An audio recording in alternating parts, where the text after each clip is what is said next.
ఎప్పుడైనా ఇంట్లో బోటి కర్రీ ఎప్పుడైనా చాలా సింపుల్గా అండ్ టేస్టీగా ప్రిపేర్ చేశారా?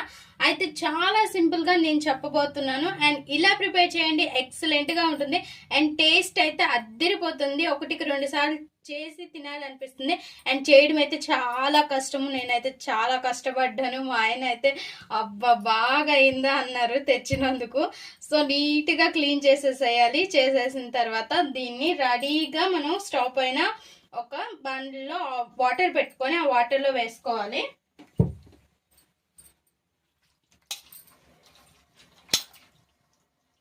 ఇంకా ఈ వాటర్ మరుగుతున్న ఈ వాటర్లో ఈ బోటి అనేది వేసేసేయాలి. నీట్గా క్లీన్ చేసేసింది వేసేసి ఇందులోనే సాల్ట్ అండ్ పసుపు కూడా వేసుకోవాలి. ఎక్కడ ఏమైనా డస్ట్ ఉంటే మిగతాదంతా కూడా పోతుంది.